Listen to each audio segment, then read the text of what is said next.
A rare Saturday pod, Rube. Oh, that's a good point. I don't know the last time we did a Saturday pod. It's been a long time, but look, it's free agency. There's stuff happening, and we're here to talk about it. This is the Eagle Eye Podcast. We're presented by Nissan, Reuben Frank, and Dave Zangaro. There's some news. So late at night on Friday night into Saturday morning on the East Coast, we find out Mekhi Becton is signing with the Los Angeles Chargers. So the Eagles will have a new right guard in 2025. Yeah, and he was really the last guy that you were holding out some sort of hope that he would come back. But I think you made a great point. I think it was yesterday, just that it might not be the money as much as the comp pick. It's both, but if Howie's playing the comp pick game, if you re-sign Becton, that's a pick you're not going to get. So he was very consistent in his whole philosophy this whole week, and they basically lost everybody that other than Zach Baun. They lost everybody, and we kind of knew it was going to happen. But it's been interesting to see, and they'll miss Mekhi Becton. And it was just such a good story. He played so well. It was really cool to see him turn his career around, and just how much he appreciated being here. I actually looked this up because I couldn't think of an offensive lineman who was a starter here and only played 1 year here. Like this guy, like most offensive linemen, if you're a stout, like why would you leave? Why would you want to leave? So I looked it up because I had nothing better to do this morning. And the last offensive lineman to play 1 year here as a starter and not be here the next year was Jeff Dellenbaugh, the right guard in 1999. But he retired. He was 36. The last one to play here and then play somewhere else the next year was a guy named Dennis McKnight, who was the left guard in 91 and then played for the Lions the next year. It's a good place to be an offensive lineman. And I'm sure all things being equal, Mekhi would have loved to be here, but it just wasn't going to happen. Yeah, you hit a lot there. So I did, as is my want. Yes. So let's go back and we find out it's a 2-year, $20 million deal with the Chargers. Those terms from NFL Network.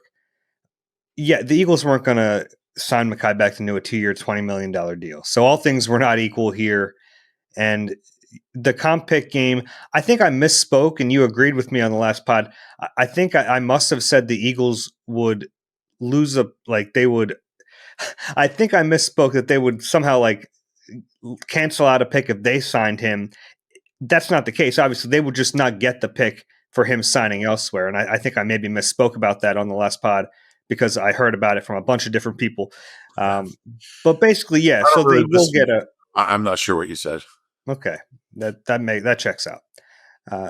But they will get a comp pick back for Becton leaving, projected to be a 5th round comp pick. So the Eagles are now maxed out on compensatory picks coming back in 2026. And we'll see if they get all 4 of these picks. There's a chance they could still sign someone who would cancel out that Isaiah Rodgers pick or whatever. But as it stands now, they would get a 3rd rounder. And this is all projection. Sometimes these are a little off, but a 3rd rounder for Milton Williams, a 4th rounder for Josh Sweat, a 5th rounder for Mekhi Becton, and a 6th rounder for Isaiah Rodgers. Yeah, and that's a pretty good haul if that's what they end up getting. It's hard to imagine at this point them signing a guy who would affect the comp pick formula just because, we've seen the kind of players that they're signing, and there's not a lot of those guys left who I think would appeal to Howie. I think it would take I just don't expect it to happen. It could happen, but that's a pretty good haul. A 3, a 4, a 5, and a 6, if that's what it ends up being. You're gonna, with Howie's track record, he's gonna get a couple starters with that haul, and that's on top of all the picks that they have. I think they now have 20 picks over the next 2 years. 7 in the first 3 rounds, I believe. So that's how you replenish your roster. That's how you replace Josh Sweat and Milton Williams and all these other guys. And, they have possible replacements for everyone. I don't know how many of those will work out. They added a bunch of kind of low-level free agents. I don't know how those will work out, but Howie's hope is that in those three categories, the young guys now, the Keely Ringos and Sidney Browns, and these low-level free agents they've added and trade guys, and then draft picks in the next year or two, that they're going to be able to replenish the roster, remain competitive, and make another run at the Super Bowl. Yeah, I mentioned the 20 picks over the next 2 years, 8 picks in next month's draft, 12 picks now projected for the 2026 draft. The chances they draft 12 players next year, not great, but those are assets, and Howie will use them however he sees fit. This offseason is about accumulating those future assets. Yeah, and that gives Howie flexibility that he likes, and he can do a lot of things with them, and he can trade them for other picks that are maybe more valuable down the line, or for a player, or to trade up. So there's a lot he can do. He loves draft picks. They're his little toys, and he knows what to do with them, and he knows how to get max value out of them, whether it's for a player or in a trade. Something he's really good at. Let's talk about Mekhi Becton a little bit, because he deserves his flowers. That was in a season full of like really cool individual stories. The Becton story was one of the coolest. You have this guy who was just a massive first round pick, all the tools in the world, and it just doesn't work with the Jets. He has a promising rookie year, then he has injuries. Clearly, there was a disconnect between him and the Jets front office and coaching staff. Kind of maligned during his time there, maybe rightfully so, maybe it wasn't deserved. I don't know exactly what happened with the Jets, but it wasn't a great situation for him there. And he comes here, he signs after the draft, and they sign him as tackle depth at the time. You're thinking he can be maybe a swing tackle. He probably isn't going to see the field, but if he gets with Jeff Stoutland, maybe he can have a chance to save his career. Then he ends up starting 19 games at right guard for a Super Bowl team. It's a really cool story, and I think he would have loved to stay here, but it just wasn't in the cards. Yeah, exactly. And, we had heard like a lot of not so complimentary things about Mekhi Becton. And you know how it is. You read stuff, you hear stuff. Bad locker room guy, wasn't cooperative, didn't want to consider moving a guard. It takes a combination of a lot of things to cut a first round pick. But they did it. I found him to be nothing. And look, we don't cover the Jets, so we're just going by what we hear, what we see. I mean, he was nothing but just embraced the position change when he got here. Now, getting cut and having to try to salvage your career can change people and change their priorities. But he embraced it. Man, I remember those first few practices. Like he was, when we talked to him, I mean, he was just like, wherever they want to put me, whatever they want to do with me, I'm going to work hard. And he did. And seeing him transform himself into a guard, I mean, it happened pretty quickly. Like he looked like a guard just like a few days into it. And I really enjoyed just talking to him about his career. And it's a story that, some of these first round busts never get that next chance. Never, if they get it, they don't take advantage of it. And he did. And it reminded me a little bit of Jermaine Mayberry, who was drafted as a first round tackle and didn't work out. He got benched. They tried him at guard and he became a Pro Bowl right guard. So Becton didn't make a Pro Bowl, but he might at some point.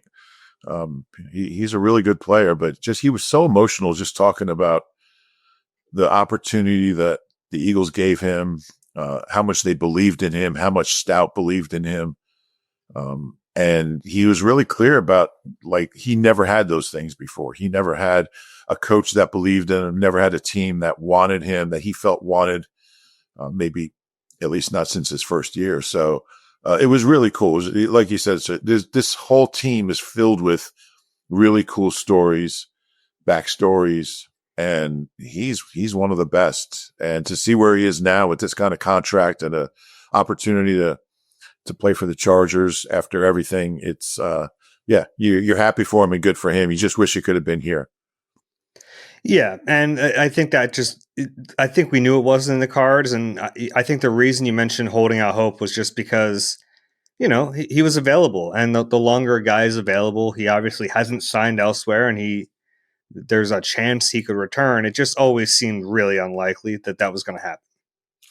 Yeah, I think I said something really brilliant the other day that the longer he was like if he hasn't signed anywhere, the Eagles have a better chance of signing him, which like if he does sign somewhere, they don't have any chance. So I thought that was really, really perceptive of me to point that out. But yeah. But yeah, I mean, as the days went by, you started to wonder maybe the offers aren't there that he wants, and I don't know why it took till Friday, but or Saturday morning, I guess. It's probably Friday in San Diego, and no, they don't play in San Diego anymore. They play in LA. But anyway, I think he'll do well there, and they have a nice team, so I think he'll play for a competitive team, and well, certainly. A lot of these guys, we're going to follow their careers. I mean, it's going to be a topic on this podcast. We're going to look at Milton and Sweat and Becton and just how these guys are doing, and Gainwell and the whole lot of them. There's a bunch of guys to keep track of now. Yeah. I by the way, I don't think Becton was cut by the Jets, but yeah, I guess he was. Cut they ties. Make him an offer. Yeah. Yeah, but clearly, like, I just want to save you the emails. Clearly, they were moved. It wasn't a good situation.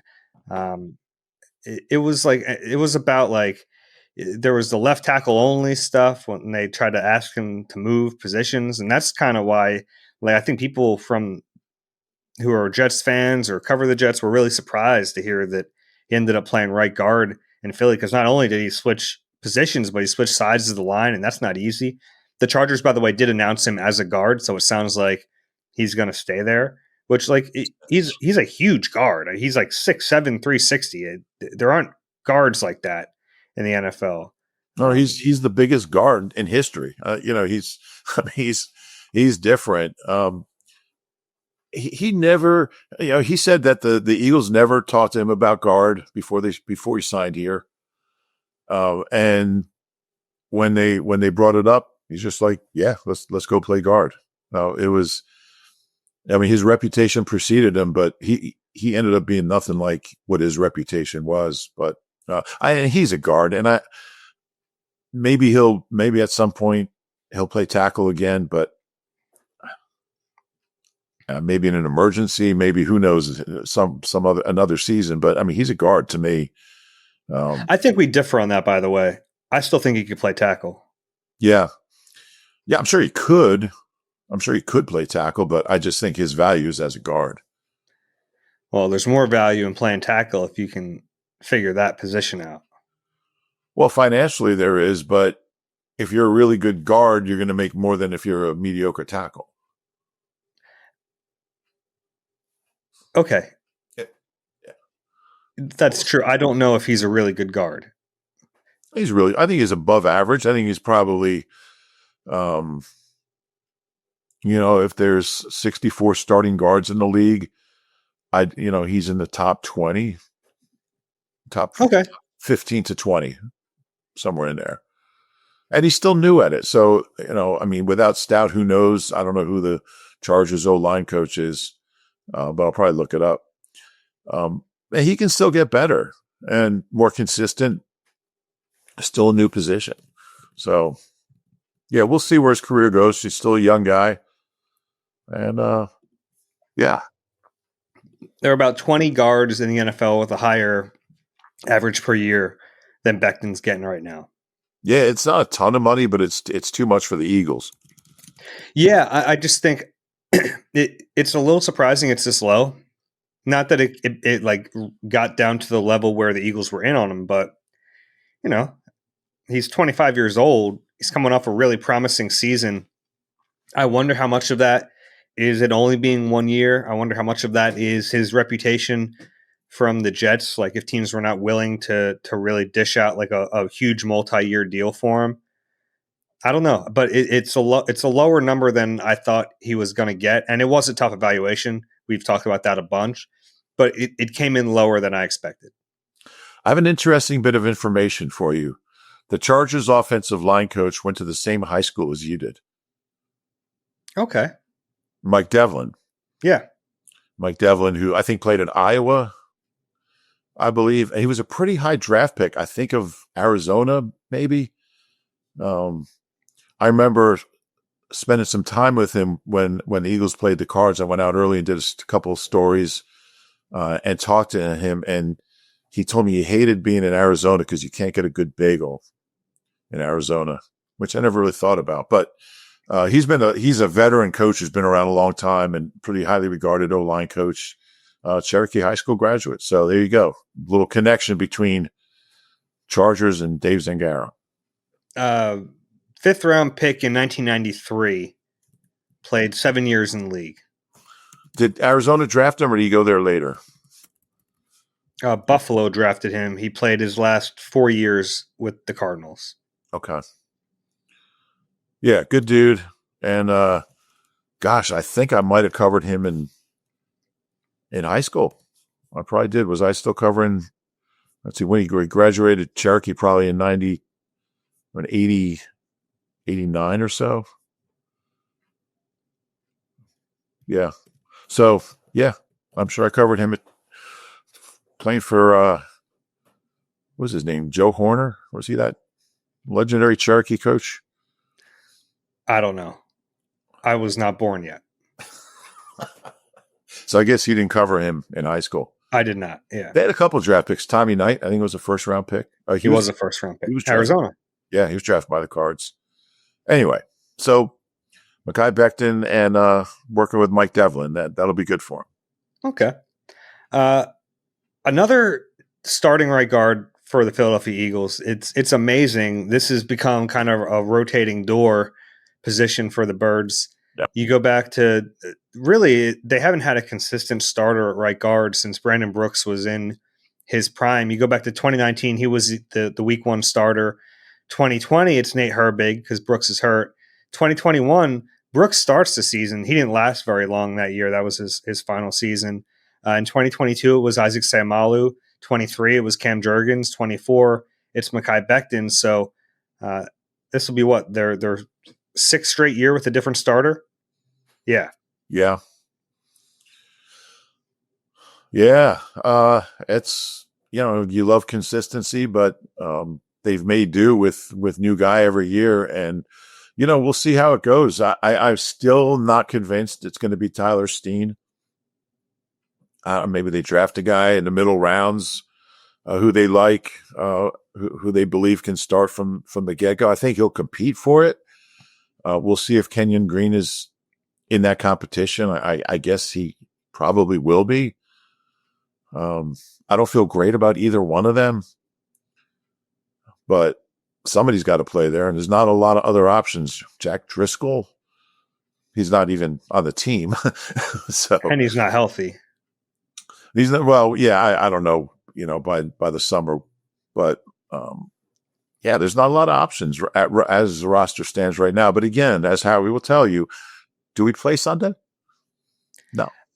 Where does your lack of trust for Tyler Steen come from, do you think?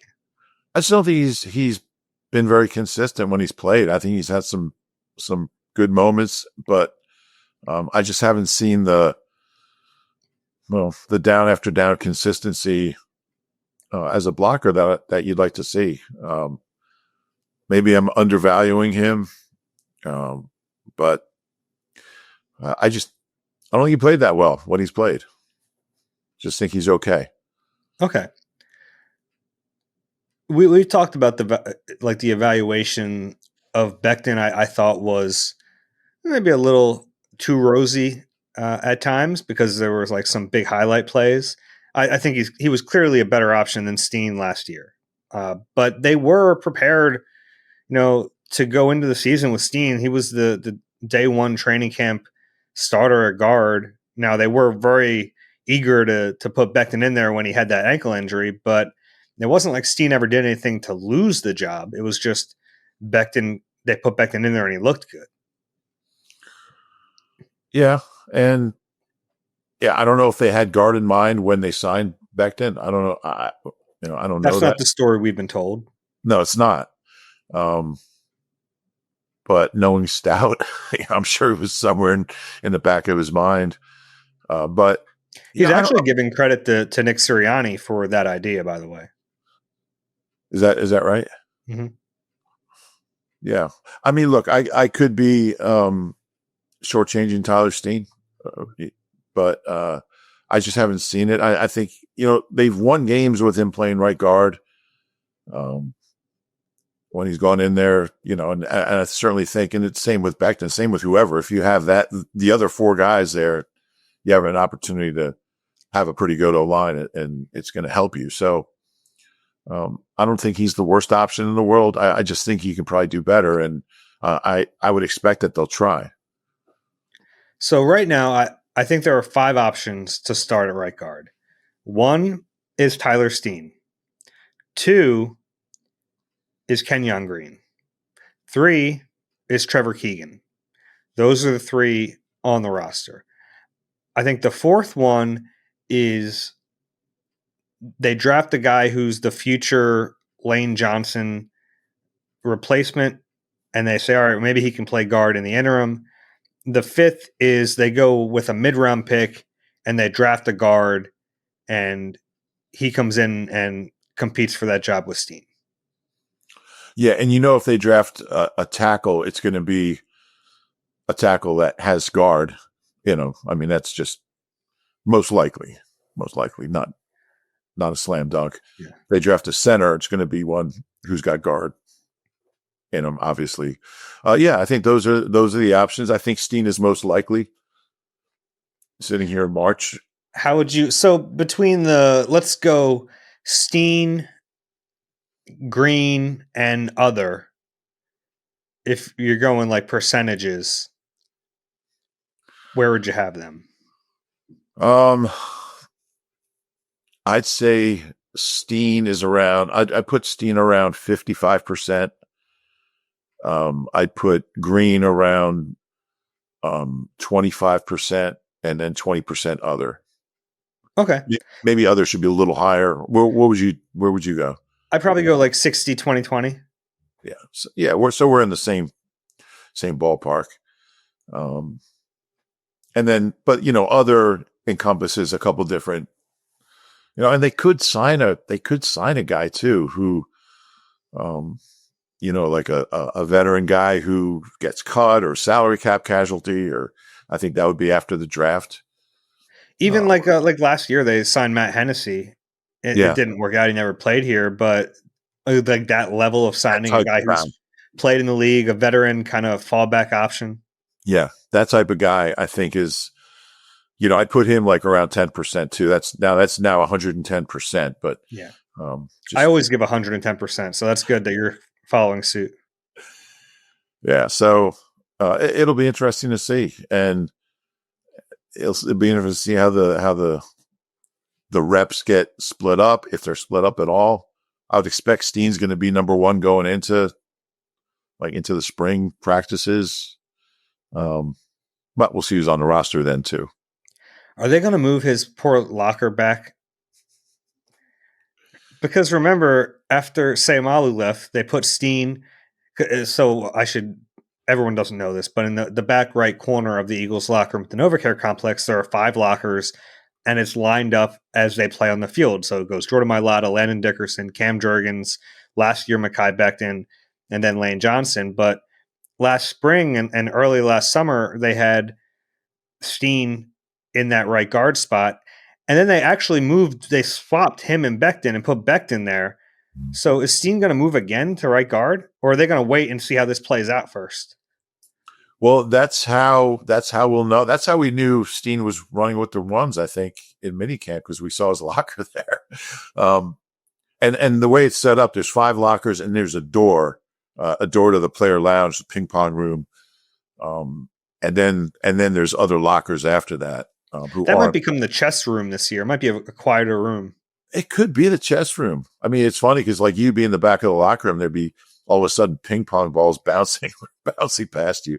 I don't think we'll see knights and rooks and pawns bouncing past us. Although if Dorian Thompson-Robinson's kicking everybody's ass in chess, you might. But yeah, it's kind of it's a cool thing, and to have those five guys, they get time together, and they're lined up in the locker room the same way they line up on the field. I like that. I think it's a cool little thing. It is cool, but if I'm Tyler Steen, I'm like, maybe don't give it to me yet. Just let's see if I get to week one in this spot now.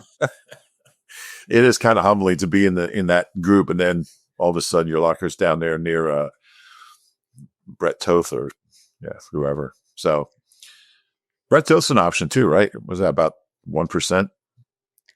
Yeah, as long as he's here, he's an option. What about Trevor Keegan? Like, they kept him on the roster all last year. He's a 5th-round pick. We don't talk about him because he didn't play. He played one game. He played in that regular season finale, but He didn't even start. But there's something to like about him. They clearly like something about him. They wouldn't have used a roster spot all year on him. Yeah, I think that's a good name to throw out there. I put him in the mix too,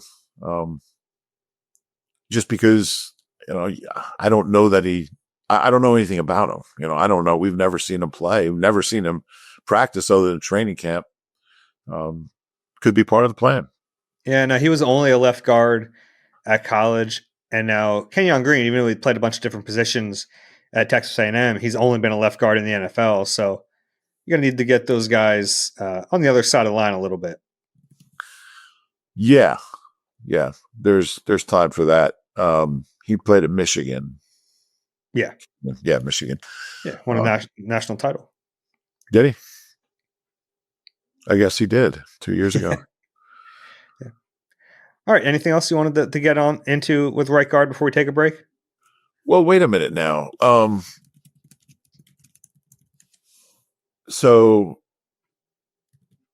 Becton and Keegan both played for Jim Harbaugh, or will play. Just make a connection there. All right. No, it's going to be one of the more intriguing positions of the summer. I'm really curious to see how they handle it. Yeah.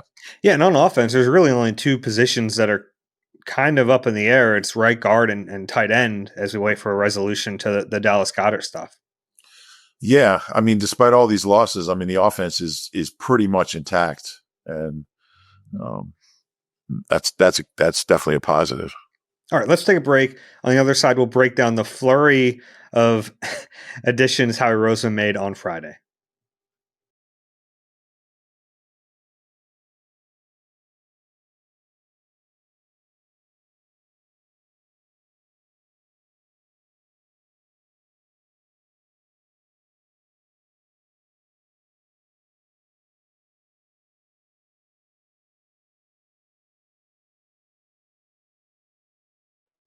All right, we're back on the Eagle Eye podcast presented by Nissan. Howie must have been feeling a little left out on Friday afternoon. Maybe he was hearing people say he's not doing anything in free agency because he went a little nuts. He signed 4 different players on Friday afternoon. You want to just go through them? Yeah. We'll go through them in chronological order as we heard of the deal. So we'll start off with Charlie Hewlett. We actually mentioned him on the last pod. It was kind of out there when we recorded, but the Eagles made it official since then. 34 years old, long snapper, played 10 seasons with the Browns. This marks the end of the Rick Lovato era. Yeah, and that's significant. He's been here since, I guess, the middle of 16. One of the few guys left that played under Doug Peterson and was on the Super Bowl team, the first Super Bowl team. Gosh, we have to say the first Super Bowl championship team these days, which is crazy. But yeah, and I didn't think he was awful last year. There was a drop off. I thought in the postseason he had a couple shaky snaps, couple penalties too. So it's a big move. We'll see what happens with Lovato. I assume he'll get a shot somewhere, but there's not a lot of these jobs open. So we'll see. Yeah, there's never a guarantee at that spot. And a lot of times, a team will get a guy and they'll just keep him for a decade. It's a weird position like that. And I heard some people saying, why would they make this move? Hewlett's 34. I'm like, yeah, but he's a long snapper. He could play for 5 years. It's not like he could play for a while. Yeah, it's not like he lost a step. Yeah. He only played 5 years last year. He had a rib injury, 5 games. but Yeah. should be healthy this year. As a team captain in Cleveland, so Yeah, good which is locker room interesting. long snapper. I don't know. I've never heard of a long snapper being a captain, so I thought that was pretty interesting. Lovano made a Pro Bowl here a few years back, right? In 21. 2019, and it was one he was really proud of because that was actually like when the players started to vote. So it wasn't just like they gave it to the guy on the best team or something. It was he took pride in that Pro Bowl. Yeah, he should. Uh, how much else do we have on the long snapper here? I got nothing. Look, and the one we did bring this up in the last pod, but in order for them to make this move, they clearly think there's a difference in level of player because they don't like to screw with the operation. In fairness, though, the operation might not have been great, and it's not like they were a great kicking team. Yeah. In 2024, they were good in the Super Bowl when it mattered most, but it wasn't Jake Elliott's best year. So I don't know how much of that is the operation, how much was just Jake missing, but I don't think you'd like if Jake was perfect last year, I would say, what the heck are they doing? But if you want to shake it up, I think now's a good time. Yeah, that makes sense.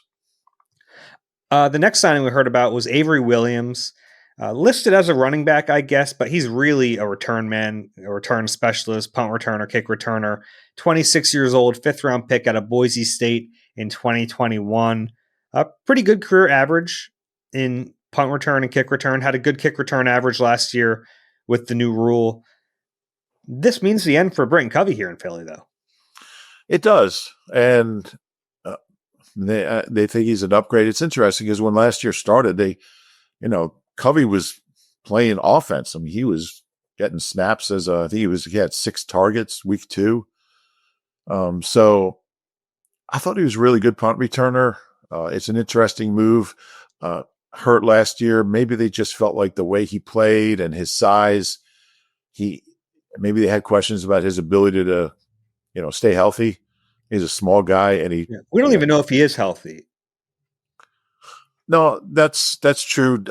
Did they open his practice window at the end of last year? They did. They opened it, and there was a thought maybe he would be ready for the Super Bowl, and then they didn't activate him. Yeah. Yeah. I mean, he'll find a home somewhere in the league. He's good at it. I mean, he averaged 14.4 that in his one big year in 23.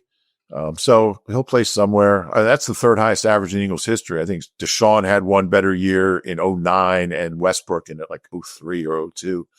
So he's good at it. I think the important thing is that Cooper DeJean isn't doing it. And you have a guy now you can put out there, bring back punts without putting your potential Pro Bowl, All Pro, Superstar, Super Bowl, pick sixing 23-year-old, 22-year-old Cooper DeJean at risk returning. Pick sixting? What's that? Pick sixting? Yeah, I got myself kind of tangled up there, and I didn't really know how to get out of it. But I mean, seriously, it's like you don't want him out there, and he's good at it. I mean, he's like if he couldn't play corner, you'd have a pretty good punt returner there, but it's just not worth the risk. And I think Vic was holding his breath every time Cooper DeJean returned a punt because it's an easy way to get hurt, and his value is as a slot, not as a returner. So, and this is a guy who's done it at a pretty good level. I think he led the league. He averaged like 16.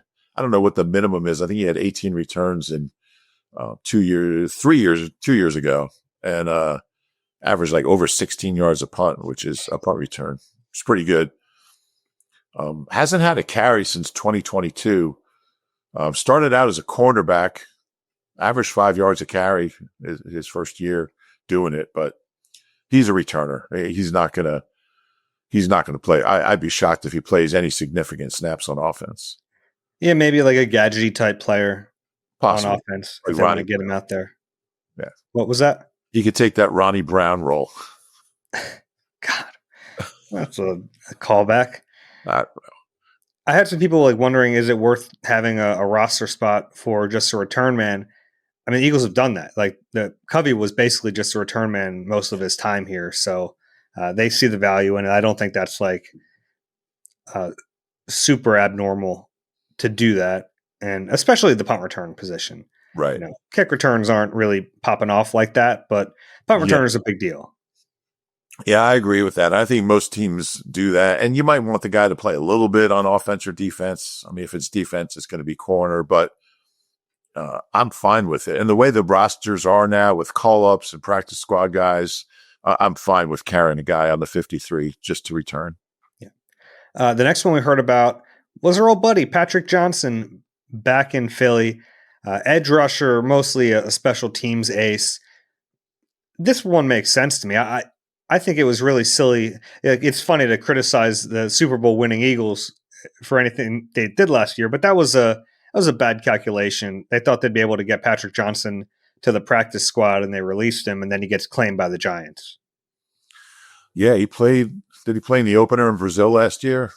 Yeah, and then they had a roster crunch for week 2, and they released him to get, I think it was Nick Gates on the roster because they needed a backup offensive lineman. Yeah, and they're usually pretty good with their judgment about who's going to get claimed and who's not. But yeah, they lost him. He played for the Giants. Really good special teamer. He'll have a chance to make the roster in that role. He played more. I think it was 868. I know it was 868 special team snaps from 21 to 23, most on the team. He's a big part of that. And it's not like you can't find other guys to play special teams, but I think Michael Clay will be happy to have him back. Yeah. He's not going to give you much as a pass rusher. I don't think he has a career sack, but valuable special teamer. Yeah. And he is the type of guy who will flash when he gets his chances in training camp. I've always thought there was a little bit of upside with him as a pass rusher. He's never really gotten a ton of opportunity. He played like some defensive snaps early in his career, and then that's tapered off. He had 3 quarterback hits in 2022 in limited action. So in a pinch, he could play there a little bit, but yeah, you're right. He's mostly a special teamer. Yep. Good 7th round pick though. Yeah, absolutely. Yeah. All right. Any 7th round pick that plays in the league is a good 7th round pick. Exactly. And who's been a contributor. Yeah. Then the fourth one we heard about on Friday, tight end Kylan Granson, 26 years old, 4th round pick back in 2021, played out his rookie deal with the Colts, had some decent production. I think the most notable thing is he's a second tight end now the Eagles have signed since free agency began. Yeah, and obviously Goddard, as he mentioned earlier, his status is kind of up in the air. I don't see either of these guys as a replacement for Dallas Goedert. I still think they're going to draft somebody.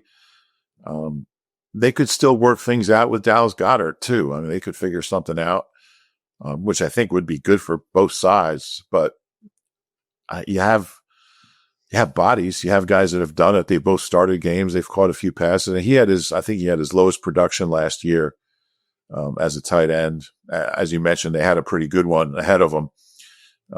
But he's played in the league. He's caught passes. Both these guys have had their moments. Neither one of them is Dallas Goedert. So we'll see. There's more to come at tight end.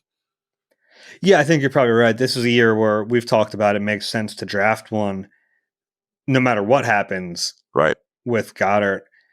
It seems like they're preparing to not have Goedert this season, which I would understand it if that's what happens. It's kind of like the CJ Gardner-Johnson move. Like you would understand it, but it doesn't help you in 2025. Like you understand the rationale behind a move like getting rid of Goedert, but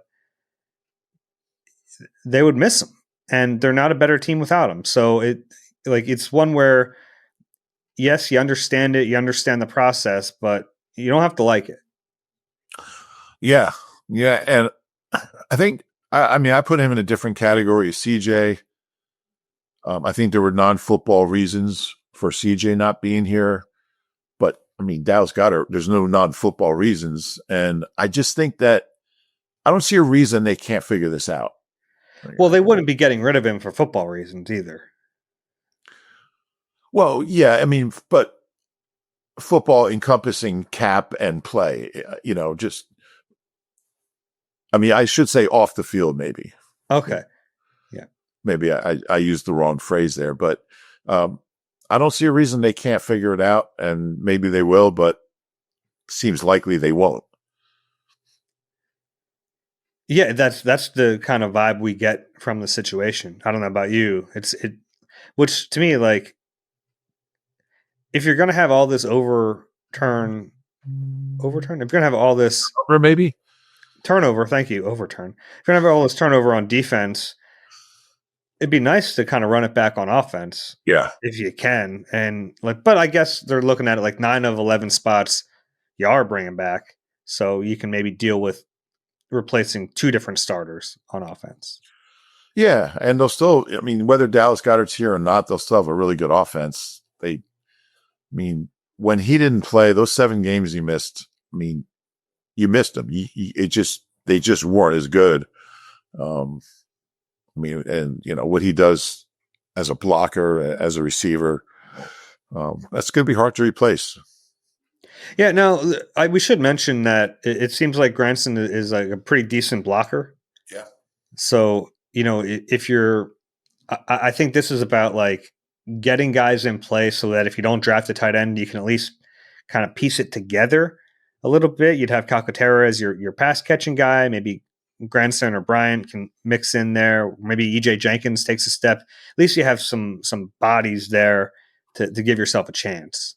And I think that's what most of these moves are all about. They're like backups in case the young guys, the Keely Ringos and Sidney Browns and Tyler Steens don't work out, and you don't draft somebody at that position. They're like insurance policies if those things don't happen. So, and they're all guys who were fairly high draft picks. And Patrick Johnson was a 7, but most of them were like, I mean, there's a couple ones that they signed, a couple 2s, no 3s, a couple 4s, maybe a 5, but they're all guys that at some point somebody thought there was something about them that teams liked. And they've all had either an injury or decline in production or something like that, a wrong situation. And there's a real thread through this whole group. And, none of them are the equal of the players they lost, but they're all guys that in a perfect world could help the Eagles. Yeah, I think that's very true. Want to take some questions? Let's do it. All right. EagleEyedNBCUni.com is where you can send these questions to us. We have that QR code on the screen if you're watching on YouTube. The first one is from Brett. Hey, Dave and Rube, longtime listener from Edmonton, Alberta, Canada, the one with the big mall. I fell in love with the Eagles when I hopped on Madden and they had the fastest and most fun players to play with, Djax, Shady, and Vic. I also love Howie's constant willingness to trade and make a move. It makes being a fan fun and interesting. Looking at the CJ trade, I think fans are overreacting to the player that CJ was here in Philly. Yes, he had 6 interceptions and some big hits and fourth down stops, but he also gave up 9 or more touchdowns in coverage, depending on which sites you look at. I felt like every time the Eagles' defense was backed up against the end zone, I was waiting for CJ to let a player get open and score, and he seemed to get lost in coverage. I was never convinced that the big plays outweighed the bad, especially when some of the interceptions were stolen from Quinion and others. There may also be something to the fact that Fangio likes players that do their job, and CJ may have had too many lapses in coverage for his liking. I respect his physicality and the edge he gives to the defense, but I think that Sidney Brown can do similar and hopefully give up less than 9 touchdowns this year. Yeah, and I think I think any conversation that we've had about CJ kind of encompasses, the playmaking versus he's not a perfect player and he's a high variance player, as you put it. So yeah, I mean, but I just don't think you can undervalue the big plays that he makes. I think it's important that these are plays other people weren't making. And, nobody has had 6 interceptions on this team since Asante, and he's done it twice in 2 years. So the big plays are important, the big hits, those fourth down stops. But yeah, he's a guy that's going to give up some plays, and he always has been and always will be. Yeah, I do think the good outweighs the bad with CJ. I think he's an above average safety, but I do understand the point. And look, I don't think they make this move if Vic doesn't sign off on it. So, I think like if Howie goes to Vic Fangio at the end of the year and says, "Hey, we're thinking about doing this," and Vic says, "Absolutely not. This defense cannot be effective without CJ Gardner Johnson." I think he's still here. I think it was probably like we got to do something if we want to keep everything else intact, and this is what we're thinking. And if Vic stood on the table for CJ, and this is without knowledge, I don't know what happened, but I would think that they would listen to him and CJ would still be here. I totally agree. Yeah. Next one from Jesse. Rube came up with the quad squad off the cuff in today's pod. Very nice. That'll definitely stick. You need to tag that. Okay. How do I tag it? I don't know. I like the quad squad though. Yeah. Yeah, let's go with it. Do you think Will Shipley's going to feel a little inadequate in that running back room when he looks at Saquon and Dylan? Well, he's got the highest career postseason rushing average on the team, so or probably in NFL history. So with a minimum of 2 carries. You got to tell him that. I'm sure he doesn't know. It was funny. I went up to Tanner McKee and I was giving him some stats after that game against the Giants. And he's like, "Oh yeah, I saw all those. Like somebody wrote a column with all like 10 Tanner McKee stats." I'm like, "Oh yeah." So I guess people said that to him, but yeah, Will doesn't have the quads of the others, but maybe he can something to work on this offseason. Next one is from John. The reaction to this year's free agents so far has been very similar to last year's signings of Becton and Bond. So who's your bold prediction to be a breakout star at an adjusted position among this year's crop? So to recap, the guys the Eagles have signed this year, A.J. Dillon, Josh Uche, Harrison Bryant, Adoree Jackson, Charlie Hewlett, Avery Williams, Patrick Johnson, Kyle Granson. I think Charlie Hewlett. I think I'll go with it. No, long snapper. I don't know about a star, but I think A.J. Dillon's the one guy I think who has – I would give a pretty good chance to be the player that he used to be, maybe a player that can really help this team. And first he's got to show that he's healthy and he's still the player he was. But I mean, when he was good, like when he was backing up Aaron Jones, he was a really good player. Like he was 20th in the league in scrimmage yards over a 3-year span as a backup among running backs. He had a couple over 800 one year, close to 800 the other year, the next year with a lot of catches. So we don't know with the injury, with the neck, with the stingers. But I'll put him at the top of the list of guys I think could really contribute to this team. Yeah, that's a good one. I think I would go with Uche. I think it's like the highest ceiling at a position where if he can show something, he's going to play. Yeah. He has to make the team first, but like it's a position that, you rotate so many guys ideally that, and I think there's something there. I've kind of been a fan of his game for a little while, so maybe I'm biased here. I thought he was a guy that might have made sense in a trade at the deadline last year. So I'm excited to watch him in training camp and see if he has any juice. Yeah, I mean, he had an 11.5 sack season a few years ago. Only 5 sacks, I think, the last 2 years. So see which player shows up. Yeah. And I should also mention that, around this time last year, I was excited to watch Julian Okwara. So maybe take what I say about the edge rushers with a little grain of salt. It's fair. Next one and last one here from Constantine. Hey, Dave and Rube, thanks for your reporting and keeping us up to date on the offseason so far. In the salary cap era, every team that wins the Super Bowl generally has young players that get better through the season. That's not to say that every team fits this criteria wins, but all the winners seem to have them. Other than Keely Ringo, what other young players do you think will need to take the next step to let the chip hit the fan again this year on Broad Street? That's a funny way to put that. Keep up the great work. Oh, that's good. I like that. Yeah. And we've talked about, the guys that have to take the next step. I think Sidney's the one for me. I'm really curious to see what he can do. Assuming he gets that chance, I think he'll be the first guy up when they start out. Can he stay healthy? Can he be disciplined? Look, he's got a lot going for him. He's physical and he's fast. Can he hold up over a full season? I mean, we'll see if he gets a full season.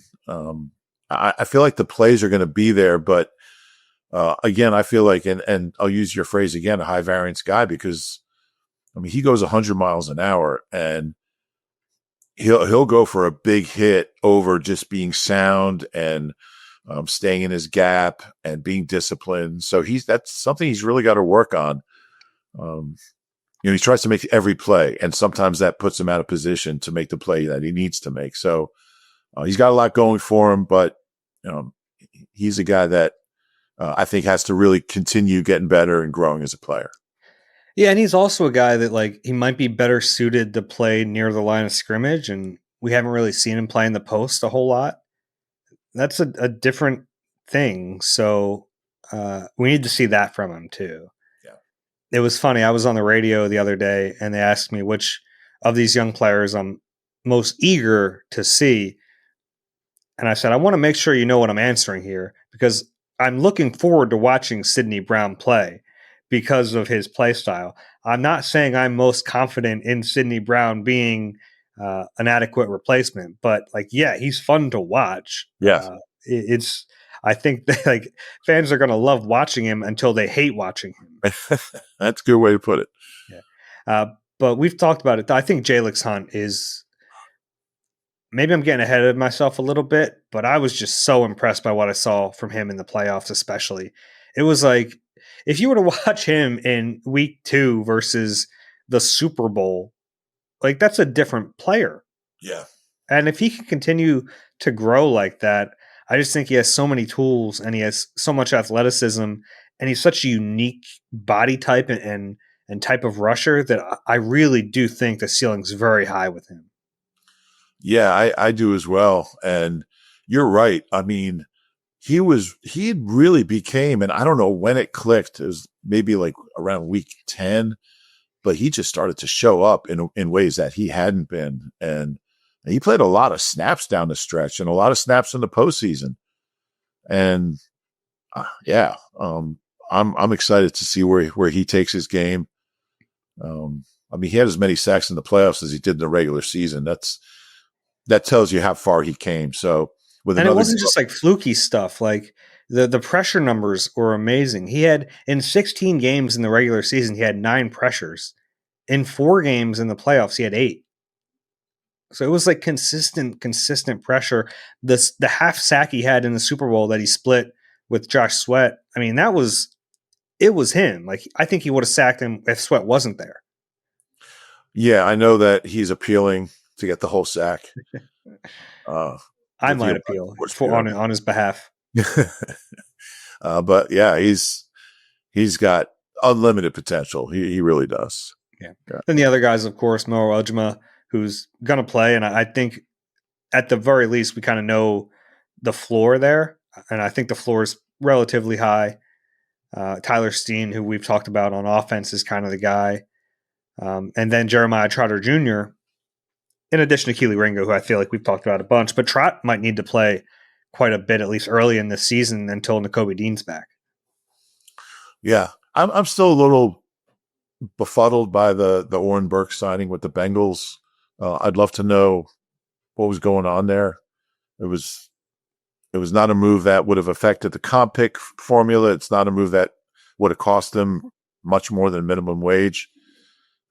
It could be a vote of confidence for Trot. Maybe they really like what they saw in him, or it could be just Oren Burks figures he's going to have maybe he can start a few games before Nakobe gets back, but maybe he figures he'll have a better chance to get a permanent or more permanent starting job with the Bengals. But it's a big loss on special teams. And man, he was lights out in the postseason. He played great. So that's one that really, really surprised me. But Trot's got a shot at, I mean, he's certainly got a lot going for him. I think you're right. If you look back at all the guys who signed elsewhere, and would you have done that deal? You could make the case for Isaiah Rodgers, but again, that affects the comp pick formula. 2 years, $15 million. Yeah. Oren Burks is the one where you go, I don't really understand why they wouldn't have done that. Yeah. All right. If you have a question for us, it's eagle-eye at NBC Uni. That's NBCUNI.com. If you enjoy the Eagle Eye podcast, and we know you do because you've made it this far into this thing, please rate, or you're hate watching, which is possible too. But either way, please rate and subscribe wherever you get your pods. If you're watching on YouTube, click the like button and subscribe there as well. Rube, any final words? So I was at a concert last night. I was at the Keswick Theater in Abington Township, in the Glenside part of Abington Township. And I went to see my pals Rat Boys from Chicago, who opened for Kim Deal from the Breeders. Both bands were fantastic. But before the show, I was over talking to Sean and Marcus and Dave and Julia from Rat Boys. And a guy came up to me and said, "Hey, Rube, I never understood why the Eagles didn't try to make J.J. Arcega-Whiteside a safety." And he said, he's fast. I was like, well, he wasn't that fast. He's got good size. Well, he did have good size. He's physical. And I don't remember him being especially physical on special teams, but he was adamant about he thought J-Jaw would have been a good safety. And I said, well, he wasn't even good at the position he was good at. Like, what are the odds you can actually turn him into an NFL caliber safety over guys who've spent their whole lives playing the position and, were drafted for their ability as a safety? These guys never played defense. And he got really dejected and just walked away. I felt so bad. I wasn't trying to, rain on his parade, but J-Jaw is a safety? I like that you said you felt bad and now you've publicly shamed him on a podcast that a lot of people watch. I said his name. I didn't identify him. He's a nice guy and he's a big Eagles fan. And I like out of the box thinking. I don't think J-Jaw had safety in him. You know what? I think if they would have done it, you wouldn't even have to worry about if Sidney Brown you'd be paying J-Jaw big money already. They might have just lost J-Jaw as a free agent. Maybe. No, they wouldn't have been willing to. Yeah, they wouldn't have been willing to part with him. He might have been the Zach Bond, and they would have had to let Zach Bond go. Exactly. Yeah. All right. That's all we have today for the Eagle Eye podcast presented by Nissan. For Reuben Frank, I'm Dave Zangaro. We'll talk to you soon.